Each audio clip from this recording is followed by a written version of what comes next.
is the new radio.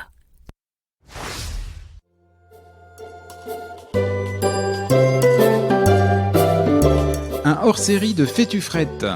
Pourquoi ça donc ? Eh bien, parce qu'au-delà de votre intérêt général pour la culture et la société québécoise, vous vous posez forcément des questions précises sur la vie au Québec. Ouais, inutile de faire semblant, je vous ai grillé. Alors c'est simple, vous posez les questions, et moi, je trouve les experts qui peuvent répondre. Pour les questions, vous avez la page Facebook ou l'adresse courriel faitufrette@gmail.com. Faitufrette, c'est FAISTUFRE2TE @gmail.com. Et pour ce qui est des réponses, eh bien ça commence maintenant.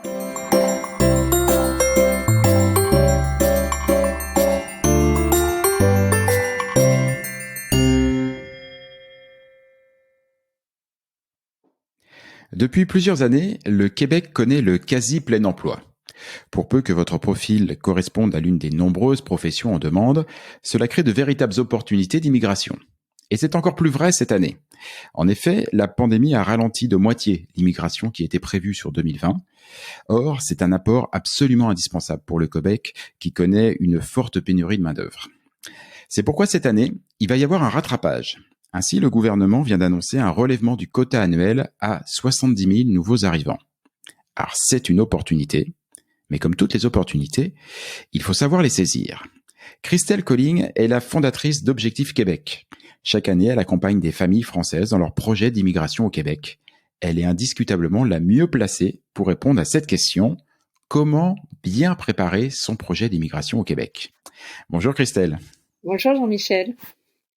Tout va bien plaisir. en France ? Oui, merci. En tout cas, ça va très bien. On a à peu près le même temps qu'au Québec. Et puis, écoute, je te remercie de m'accueillir. J'ai regardé un petit peu ce que tu faisais et c'est super. Donc, je suis ravie d'être là. Eh ben moi je suis aussi ravi de t'accueillir et je suis persuadé que tu vas avoir plein de réponses hyper vraiment pratico-pratiques parce que c'est l'intérêt de ces hors-séries sur Fais-tu-frette. Et ben on commence tout de suite. Est-ce que tu peux me dire qu'est-ce que c'est qu'Objectif Québec ? Alors, Objectif Québec, c'est une compagnie française qui accompagne les Français à bien partir pour bien arriver au Québec. On fait un accompagnement qui est gratuit, c'est un choix. Et en fait, on est un facilitateur de liens avec des collaborateurs et des partenaires québécois. Et grâce à ces liens que nous tissons, eh bien, nous sommes capables d'accompagner le mieux possible les Français suivant leurs demandes. Et on leur apporte en tout cas de la stratégie chacun par rapport à leur profil. Ce qui n'existe pas gratuitement. C'est-à-dire qu'on est la seule place en France et au Québec où on peut nous téléphoner, nous écrire, et on prendra le temps qu'il faut pour écouter chacun dans son projet et puis, en tout cas, le conseiller stratégiquement le mieux possible pour son processus d'immigration, d'expatriation. Comment ça t'est venu cette idée de créer Objectif Québec et d'aider les autres ?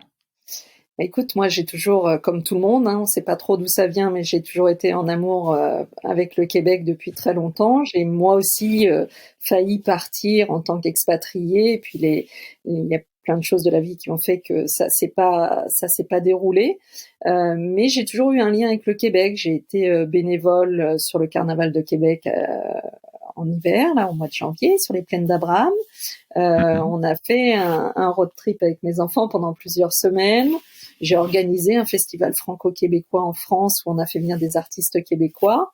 Donc j'ai toujours eu le lien. Et puis un jour, écoute, ça a poussé un peu plus loin en me disant que comme j'avais suivi une formation de coaching et qu'il me semblait important d'aider les gens, en tout cas dans leur préparation de projet ou mentale par rapport à ce qu'ils peuvent faire au quotidien, je me suis dit tiens, pourquoi pas le lier avec le Québec, et ça a commencé comme ça. Et puis j'ai cherché, j'ai fait un peu comme tout le monde, et puis j'ai créé des liens, et puis très vite je me suis dit qu'il fallait créer une entreprise et que derrière fallait créer un événement, puisqu'on a un événement aussi majeur qui s'appelle le Mois du Québec en France au mois d'octobre. Et là où on sillonne toute la France pour aller au plus près des Français. Et puis écoute, ça marche bien. Les Français qu'on accompagne sont bien heureux, et puis les collaborateurs partenaires aussi. Donc voilà, c'est pas mal, on va dire. Et alors justement, qui sont-ils ces Français que tu accompagnes ? À qui est-ce que tes services s'adressent ? Est-ce qu'il y a un profil type ou c'est tout le monde ? Oui, il y a pas de, si tu veux, ça s'adresse à tout le monde, de 18 à 60 ans. Il n'y a pas d'âge limite, hein. L'âge limite, c'est celui de l'immigration, mais il n'y a pas d'âge limite. Alors c'est vrai que on accompagne peut-être encore plus les 27, 28, 45, 50 ans. Hein, c'est vraiment souvent des familles, des couples ou des familles avec enfants, mais on accompagne aussi maintenant de plus en plus des étudiants. Mais donc des personnes qui ont un projet de vie, qui soit parce qu'ils connaissent C'est déjà ça un le petit peu le truc. Québec, voilà, ou soit parce que ils le connaissent pas, mais ils sont comme tout le monde, ils savent qu'il y a quelque chose qui les attire par là-bas. Et pour nous, l'idée c'est de les accompagner sur un projet de vie. Le projet de vie, c'est quelque chose de lourd, très lourd. Hein. Tu en sais quelque chose Mm. quand on déplace une famille entière. Je C'est pas confirme. juste, c'est pas si simple que ça, ou c'est pas comme si on était tout seul avec son sac à dos pour aller se promener. Là, c'est vraiment souvent, les personnes vendent leur maison, elles ont toute une belle situation, donc voilà, les enfants sont à l'école, donc c'est quelque chose de lourd. Je pense que c'est indispensable d'être accompagné. Ça ne veut pas dire qu'on n'y arrive pas si on n'est pas accompagné. Ça veut dire que c'est un peu plus facilitant quand même si on l'est. Et ça, c'est des projets moi qui me tiennent à cœur parce que je trouve très courageux toutes les personnes qui font ce pas-là à des âges où il y a des enfants en bas âge, où c'est très courageux. Et je pense que la première chose qu'on peut s'engager à faire, c'est ça, les accompagner le mieux possible sur leur expatriation, en leur expliquant un peu, les préparant sur ce qu'ils vont trouver un peu au Québec, en les préparant à ne pas rester juste français, mais bien s'adapter.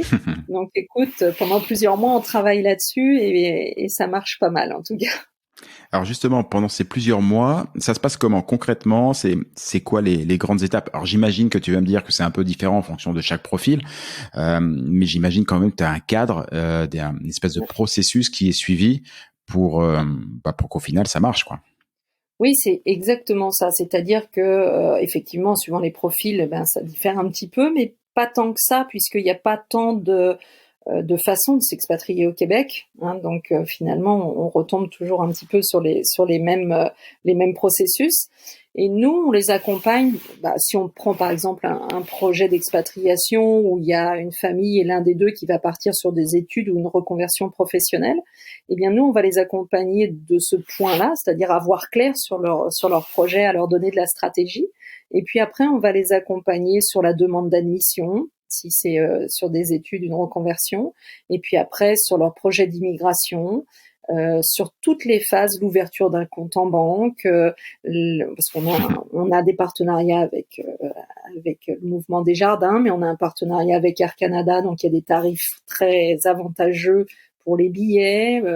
On a des partenariats avec les assurances, avec les relocations. Enfin, ça permet vraiment de préparer son projet pendant 6, 8 mois, 10 mois, sur toutes les sphères auxquelles il faut penser avant de partir. Hein. Tu t'en sais quelque chose, hein, la sécurité sociale, la RAMQ, Ouais, c'est pas une c'est lourd. sinecure, hein. Enfin, ouais, c'est C'est lourd. lourd. Donc C'est voilà. lourd. Et par exemple, quand tu parlais de ton partenariat avec le Mouvement des Jardins et d'être préparé un peu à l'aspect aussi bancaire, le système étant par exemple complètement différent. Je me souviens que nous, on n'était pas forcément hyper bien préparé sur ce plan-là, et pourtant on avait contacté le Mouvement des Jardins, et quand on est arrivé, et qui plus est qu'on était coincé à la maison pendant 15 jours because Covid, le fait de pas avoir de carte de crédit. C'est-à-dire, oui, nous avions une carte de débit, on avait ouvert un compte, on a une carte de débit, mais pas de carte de crédit, puisque le concept est assez différent. On était bien content d'avoir des voisins super sympas, parce que ça nous a bloqué énormément pour plein de choses. Donc oui, je confirme, hein, j'apporte un peu ma pierre à l'édifice, mais c'est super important d'être préparé, même sur des petites choses comme ça qui peuvent paraître anodines, mais qui peuvent vite te pourrir le quotidien si t'as pas des solutions. C'est ça. Puis nous, tu sais, on a vraiment créé une communauté autour de ça, c'est-à-dire qu'on a des référents, tous ceux qui sont déjà partis, qui sont sur place, sont devenus pour certains des référents d'Objectif Québec, ce qui permettent de eux pouvoir parler de leur expérience aux personnes qui vont partir. C'est un peu rassurant parce que souvent ils ont le même profil. Et c'est vraiment sur le pratico-pratique. Tu vois, les poubelles, la boîte aux lettres, des choses très, comme tu dis, des fois c'est des petites choses, mais des fois ça peut te bloquer à un moment. Donc finalement, entre la communauté qu'on a développée, qu'on développe, et puis tous les partenariats et les collaborations qu'on a, c'est très rare qu'il n'y ait pas de réponse à tout ce qu'on peut proposer, à toutes les questions qui arrivent. Et en fait, nous, ça nous permet de mettre les gens sur des rails. Et puis bon, c'est sûr qu'il faut qu'ils nous fassent minimum confiance. C'est en ça que je dis d'eux qui sont très courageux et j'ai une grande admiration pour eux. Mais une fois qu'ils sont sur des rails, on va rythmer ça tous les mois avec une visio, avec un groupe fermé dans lequel ils vont pouvoir être en sécurité, évoluer. Et puis, écoute, ça c'est une grande aventure, une très belle aventure pour eux aussi et pour nous, quoi. Selon toi, c'est quoi les principaux critères qui vont faire qu'on aboutit à un projet d'immigration réussi? Tu as parlé tout à l'heure d'un projet de vie déjà. C'est surtout, alors après, bon, effectivement, il faut avoir un projet de vie, il faut avoir quelque chose de savoir pourquoi on part. Moi, ce qui me semble surtout important, c'est dans la préparation mentale du français. Je le dis toujours, le Québec n'est pas une extension de la France, d'accord? Donc ça, c'est important de le rappeler. Je le dis et martèle beaucoup. C'est pas pour les 6 mois d'hiver qu'on va au Québec. C'est bien parce qu'il y a autre chose qui nous attire. Généralement, c'est parce qu'on n'est pas super bon en anglais non plus. Hein, on va pas se cacher les choses, sinon c'est pas forcément là qu'on irait. Donc après, faut se poser les vraies choses, c'est-à-dire que la plupart des personnes qui viennent pensent pouvoir s'expatrier en passant que par l'emploi, c'est-à-dire j'ai une situation en France, j'ai 35-40 ans et bien écoute, je vais partir au Québec. Et non, on peut pas aller au Québec comme si on changeait de région en France. C'est pas possible. C'est-à-dire qu'il va se jouer plein d'autres choses et dont l'immigration là-dedans. Donc déjà, il faut se dire que la seule envie d'aller au Québec ne suffit pas. Ça, c'est important pour un Français de se dire oui, j'ai cette envie-là, mais attention, ça ne va pas suffire pour entrer, mais en tout cas pour rester. Ça, c'est important. Ce qu'il est important aussi de rappeler aux Français, c'est son manque d'humilité. La plupart, pourquoi il y a des bons Français et des mauvais Français, c'est souvent les Français qui manquent d'humilité, qui vont le plus râler, qui vont le moins bien s'intégrer. Donc ça, c'est pas inné chez nous non plus de venir et puis de pas se dire qu'on va arriver comme ça puis qu'on va fonctionner. Il faut se remettre en question. Et voilà. T'as raison, c'est vrai que je l'avais jamais formulé comme ça, mais c'est vrai que pour en voir aussi, on se sent naturellement tellement attiré, tellement proche du Québec pour des raisons qu'on a du mal à déterminer depuis le départ, qu'effectivement, on peut presque appréhender le Québec comme étant une énième région française, mais que nenni. Et d'ailleurs, c'est pour ceux qui ne l'ont pas écouté, mais j'avais enregistré il y a pas mal de temps maintenant une émission sur le Code Québec avec Jean-Marc Léger et en amont de son livre qui présente l'ADN des Québécois, il le disait bien, à 79%, le Québécois est un Américain du Nord. Il pense comme un Canadien anglophone qui lui-même pense comme un Américain. Ok, il reste 21%. Et là-dedans, on va retrouver un petit peu du patrimoine français, des choses comme ça. Mais ça n'est que 21%. On est en Amérique du Nord. Mais tu sais, il y a quelque chose que j'ajoute souvent, Jean-Michel, c'est que les Français me disent oui, non mais Christelle, on a bien compris ça, d'accord, l'envie va pas suffire, d'accord, on a bien compris que c'est pas une extension de la France, donc bon, ça va aller, passe à autre chose. Mais en fait, je leur rappelle que cette expatriation, elle est pas si simple que ça. Quand un Français me dit oui, ça va, je vais réussir à m'expatrier, je dis non, c'est pas vrai. Rappelez-vous souvent ce qu'on reproche à un étranger en France, que ça soit sans faire de politique, que ça soit justifié ou pas, mais on le dit, on dit on attend d'un étranger qu'il s'intègre, qu'il ne vive pas en communauté, qu'il apprenne à vivre comme chez nous en France. Eh bien, j'ai dit souvenez-vous de tout ça, souvenez-vous de tout ce qu'on a dit des étrangers en France légitimement. Et d'un seul coup, c'est ce que vous allez vivre. Donc les Français me disent toujours non mais ça d'accord, oui on va y arriver. Et je dis c'est pas vrai puisque il faut se rappeler qu'au Canada, et je dis bien le Canada, il y a 120 000 Français, il y a environ 80 à 100 000 au Québec et il y en a environ 60 à 80 000 à Montréal. Et ça veut dire quoi? Ça veut dire que Je suis pas sûre que les Français fassent mieux qu'un étranger qui arrive en France, hein. C'est-à-dire que les Français vont et se mettent au même endroit pour beaucoup. Les chiffres le parlent, le disent. Et en tout cas, ils vivent, ils aiment aller trouver leur boulangerie pas très loin. Ils aiment recevoir, parler fort. C'est ce que le Québécois dit, en tout cas. Donc finalement, non, je suis pas sûre que le Français s'expatrie mieux qu'un étranger qui arriverait en France. Donc je leur dis, souvenez-vous de l'image que vous avez de l'étranger en France, et puis dites-vous que maintenant c'est vous qui allez être l'étranger au Québec. Et quand on a compris ça, on commence à se poser d'autres questions, puis peut-être se dire, d'accord, quels sont leurs besoins, comment ils vivent, qu'est-ce qu'ils vont attendre de moi, où est-ce que va être ma place.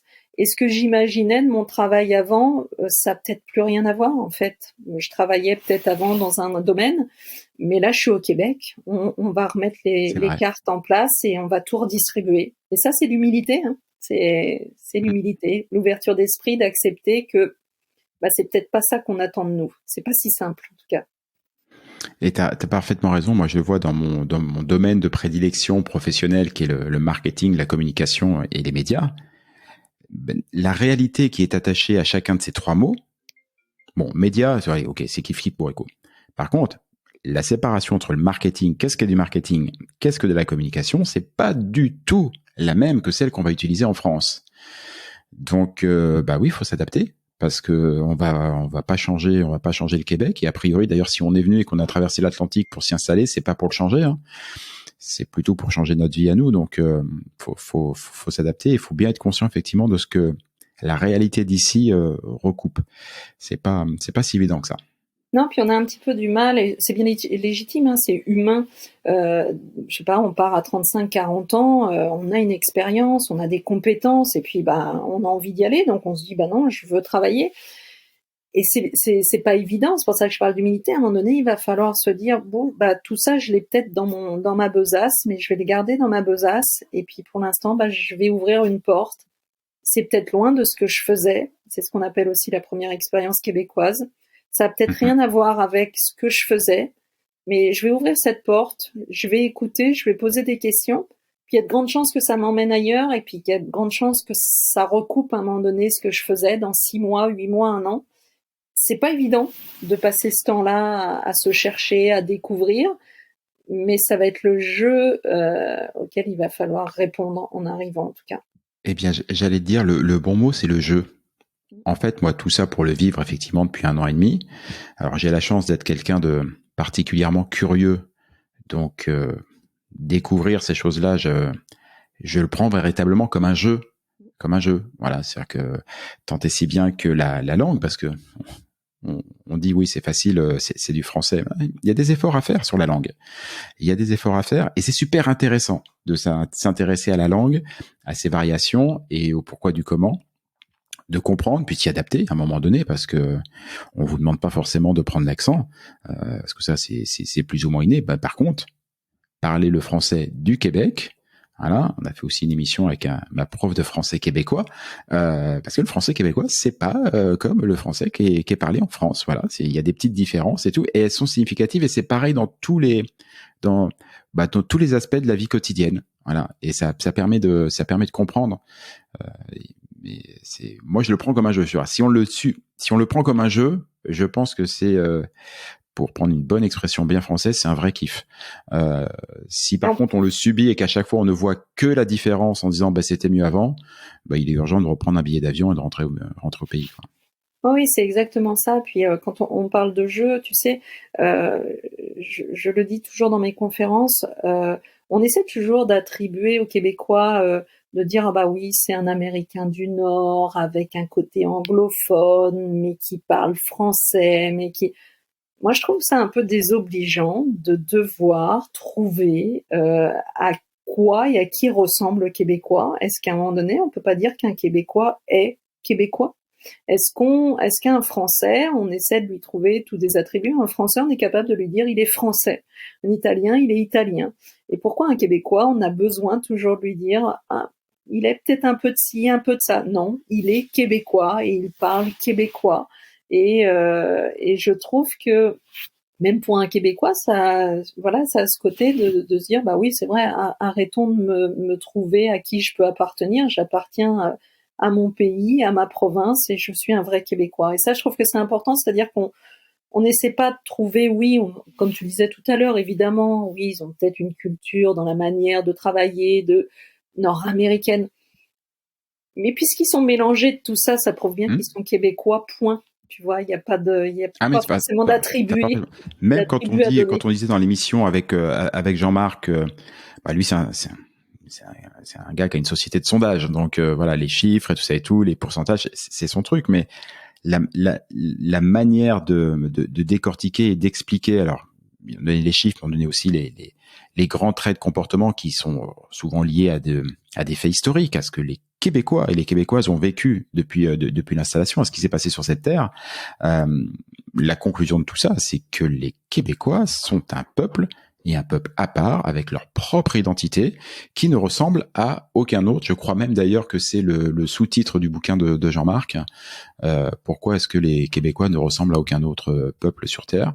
Ils ont vraiment une identité propre et extrêmement riche. Ça fait un peu plus d'un an que je fais des balados rien que sur ça, et j'ai pas fini d'en faire. C'est extrêmement riche et très intéressant, vraiment. Oui, ça rassure surtout je parle des Français, mais ça nous rassure, nous, surtout, quand on accompagne des Français, de se dire, oui, ils ont une culture nord-américaine, oui, on va un petit peu les comprendre parce qu'ils parlent français. Mais je pense que c'est la première erreur à faire. C'est-à-dire, arrêtons de leur trouver des attributs, et ce sont des Québécois. Et adapte-toi à la culture québécoise et adapte-toi au Québécois tel qu'il est. Selon toi, parce que tu as déjà maintenant accompagné pas mal de monde, hein, je pense, j'imagine qu'il y en a des pour qui ça s'est pas bien passé et qui sont rentrés. C'est quoi le tue-l'amour du français qui arrive ici, notamment s'il s'est plutôt bien préparé. J'entends, parce que on va dire celui qui a fait un hors sujet depuis le départ, on comprend qu'il s'en aille très vite. Mais celui qui s'était pourtant bien préparé et qui au final ne s'adapte pas, ne s'y plaît pas et repart au bout d'1 ou 2 ans, je sais pas. Ça serait quoi le tue-l'amour? Non, moi, je suis pas sûre que si t'es bien préparé, tu ne t'adaptes pas. Moi, je suis pas convaincue de ça. Moi, je pense que si tu t'es réellement bien préparé, tu vas t'adapter, tu vas être au Québec. Alors après, ça veut pas dire que tu vas rester, mais ça veut C'est dire ça. que tu reviens de ton plein gré. C'est différent. C'est-à-dire que, Mais c'est exactement ça que je voulais dire. Hein. Quand ouais, j'ai parlé c'est de ça. tue-l'amour, c'est quelqu'un qui entre guillemets Ouais, ouais, avait tous les, mais juste qui s'est pas plu. C'est-à-dire que c'est pas qu'il ne s'est pas adapté, c'est juste qu'il ne s'y est pas plu. c'est ça. C'est ça, il n'a pas trouvé. Alors soit parce que, alors souvent, les Français qui reviennent, c'est parce que la famille manque. Ça, c'est souvent le cas. Ils sont aperçus qu'éloignés de la famille, les grands-parents qu'on ne voit pas, ou les tantes ou les oncles, avec qui on était très proches, finalement manquent. Ça peut être la grosse chose qui fait qu'à un moment donné, les personnes reviennent. Ou sinon, après, on a vraiment les personnes, oui, qu'on fait le tour, qui avaient vraiment pris ça comme une expérience, et puis qui se disent, une fois qu'on a mis dans la balance d'un côté et de l'autre, finalement, on s'adapte mieux et on colle mieux à la culture française, sans renier ce qu'on vient de vivre, et donc on repart. C'est souvent les deux points euh, qui font que les personnes réellement repartent en toute liberté et avec le sourire, de se dire c'est une belle expérience, on a vécu ça 2 ans, 3 ans, et puis c'est bien, on a fait grandir nos enfants, on leur a fait découvrir quelque chose, et maintenant on rentre. Ok. Pendant de cette question, le côté positif cette fois-ci, qu'est-ce qui fait que quelqu'un toujours qui était bien préparé et qui partait pour un projet de pas forcément déterminé, finalement va littéralement tomber en amour définitif, voilà, comme un coup de foudre, et ne repartira plus jamais, pour peu qu'il en ait les possibilités administratives. C'est les gens que t'as accompagnés qui disent, oh putain, je m'étais préparé, mais je n'attendais pas à ça, c'est trop bien. C'est quoi qui fait qu'ils repartiront jamais? Parce Moi, qu'ils je sais pour ont, moi, je pourrais te dire. ouais, ils ont été alignés. Généralement, c'est la qualité de vie, hein, c'est-à-dire qu'ils se sont fait une image de se dire oui, certainement, ça a l'air d'être mieux et tout ça. Et vraiment, quand ils arrivent, ils se disent ah oui, Christelle, écoute, le temps qu'on a entre la famille et le temps et le travail qu'on n'avait pas en France.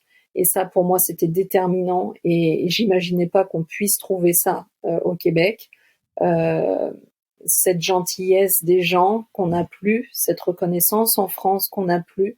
Même si des fois ils en entendaient parler, quand ils le vivent, ils se disent « Waouh, mais ça, on peut plus faire machine arrière quand on se sent en sécurité comme on se sent au Québec par rapport à ce qu'on vivait en France parce qu'on était dans une grande ville ou parce que nos enfants, on les sentait en insécurité. » Ça, généralement, ils prennent une claque encore plus grande qu'ils n'imaginaient sur ces points-là, de se dire bah là, on est aligné et on est à la bonne place en fait.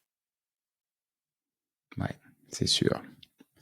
Moi, j'en rajoute le truc qui, alors je sais pas si je ne partirai jamais, mais le truc qui me fait vraiment adorer ce pays, c'est la capacité des Québécois, de ce peuple québécois, à voir le verre à moitié plein. Ça change tout. Et si on veut jouer au jeu des comparaisons, on pourra se rendre compte que sur plein des aspects, en France, on a le verre qui est au 3/4, au 9/10 qui est plein, et pourtant, on râle tout le temps, on ne parle que de la partie qui est vide, et on s'autoflagelle un peu. Ici, le verre, il est beaucoup moins plein, et ils sont tellement contents qu'il y ait quelque chose dans leur verre. Et du coup, les choses se font avec le sourire. Qu'est-ce que c'est reposant, les Québécois ont ce positivisme, et c'est simplement ce plaisir, être content d'être là, d'être qui ils sont très fiers d'ailleurs, ils sont très fiers, et le bonheur québécois, c'était d'ailleurs le titre d'une des autres émissions, mais le bonheur québécois n'est pas galvaudé, il y a un savoir-être heureux ici. Puis une égalité entre les personnes. Ça, c'est quelque chose qu'on n'a plus en France, c'est-à-dire qu'en France, on n'a pas la même histoire non plus. Hein. On peut pas jeter les pierres à la France. On est marqué par notre histoire et voilà, par notre hiérarchie, c'est historique. On peut pas le renier. C'est fait comme ça. On est dans notre culture profonde, dans nos gènes, c'est marqué. Mais c'est ça aussi qui est doux au Québec, c'est-à-dire qu'il n'y a pas ce regard sur l'autre, il n'y a pas ce jugement de l'autre. Il y a cet équilibre entre les personnes, il y a cette hiérarchie qui est beaucoup plus à plat, donc d'un seul coup le tout est possible et on se sent pas piégé par cette hiérarchie. On sent le sentiment de se dire oui bah tiens j'ai ma place, je peux proposer, je peux avancer, je peux grandir. Et ça vraiment c'est quelque chose qui est énorme par rapport à ce qu'on vit en France. On ne peut plus grandir en France, on ne peut plus progresser. Ça, c'est compliqué quand on arrive à 35, 38 ans et qu'on est capable de dire moi j'ai fait le tour et je peux plus avancer, je sais que j'ai plus aucune perspective. C'est triste, c'est triste. Ouais, c'est vrai que sur ce côté-là ici, il y a qu'à voir, je le dis souvent à des amis, amusez-vous, regardez les profils LinkedIn un petit peu de les gens que je côtoie qui sont dans mon carnet d'adresses au Québec, et vous verrez, ils ont tous changé de boulot 4-5 fois. Ils ont repris des études à plusieurs reprises, mais des vraies études, hein. C'est pas le certificat fait sur Internet en 3 heures de temps. Des vraies études, c'est normal. Ça fait partie du truc. Ils changent complètement. Voilà. Tu sais, Jean-Michel, on aucune porte n'est jamais fermée ici. Ouais, c'est ça, Jean-Michel, on le voit sur les CV en fait. Un CV au Québec, alors que nous, il faut bien mettre en avant tous les diplômes qu'on a eus et puis on va bien vous faire ressentir tous ceux que vous n'avez pas surtout. Le Québec, c'est le savoir-être en premier, le savoir-faire en deuxième et les diplômes après. Ça reflète bien ce qu'est le Québec, c'est-à-dire que on va déjà te regarder toi et savoir ce que tu as dans le cœur et dans le ventre pour pouvoir déjà savoir ce qui va t'attendre derrière. Et moi, je trouve ça super. C'est pour ça que les Français qui ont tous un parcours atypique en France ou qui n'ont pas suivi un cursus école comme on voudrait, eh bien finalement, ils vont s'épanouir, mais grandement arriver au Québec parce que c'est des très beaux profils pour le Québec. À ce stade de l'émission, je pense que ceux qui nous écoutent, s'ils sont pas déjà là, ont qu'une envie, c'est de te contacter pour vite me rejoindre en l'occurrence. Du coup, question très basique pour terminer cette émission, comment est-ce qu'on te contacte ? Écoute, c'est très simple. Déjà, vous pouvez aller visiter notre site internet, www.objectifquebec.com, tous nos réseaux sociaux, Facebook, LinkedIn, Instagram, on est sur tous les réseaux. Ça permet de voir. Il y a une application mobile. Il y a une application, très bien, Jean-Michel. Il y a une application, là, une des seules applications du Québec, de la France. Et puis, ils peuvent nous contacter à contact@objectifquebec.com. Et puis, ils nous disent juste en 2-3 mots ce qu'ils veulent et on va forcément programmer un rendez-vous téléphonique ou une visio. Et puis, écoute, on va prendre le temps, on va faire à la québécoise, on va prendre le temps qu'il faut de les écouter. Et puis on va les prendre en considération et c'est là que la belle aventure commence parce que généralement c'est là qu'ils vont commencer à voir clair sur tout ce qu'on peut voir sur Internet, les vraies choses et les mauvaises. Et puis du coup ça va permettre d'aligner les choses pour ce projet qui est resté des fois dans le tiroir trop longtemps. En moyenne, finalement, tu avais une question en plus. En moyenne, entre ce premier coup de téléphone que tu vas recevoir, enfin que vous allez caler, et la valise qui sera posée au Québec, il se passe combien de temps à peu près? Il faut prévoir combien de temps pour pouvoir le faire sereinement, dans de bonnes conditions? Sereinement, moi je te dirais que sereinement en 8-10 mois, c'est bien.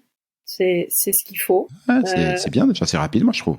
C'est rapide, mais moi je trouve que c'est bien parce que ça permet d'avoir un bon rythme et d'être dedans, de pas non plus traîner trop les choses, qui permettrait de se fatiguer aussi. Là, on en a quelque chose où on est rythmé, bien, qui permettent de tout mettre en place et de partir dans des bonnes conditions. Donc moi, 8-10 mois, c'est parfait.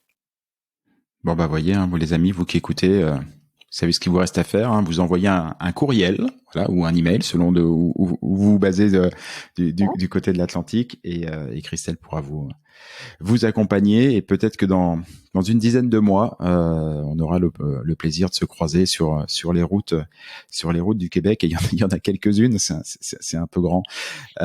Évidemment, je mettrai toutes tes coordonnées que tu viens de nous donner, mais je les remettrai en commentaire et sur le site et ainsi de suite, de manière à ce que tout le monde puisse l'avoir.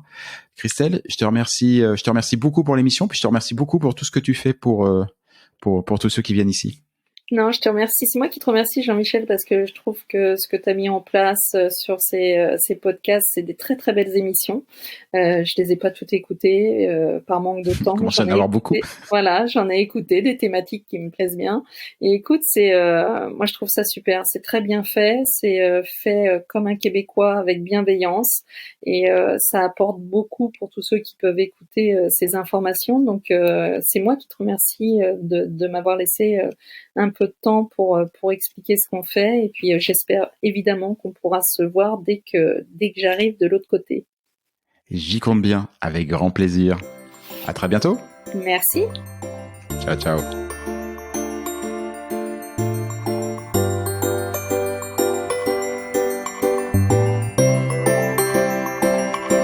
Et voilà, maintenant vous savez.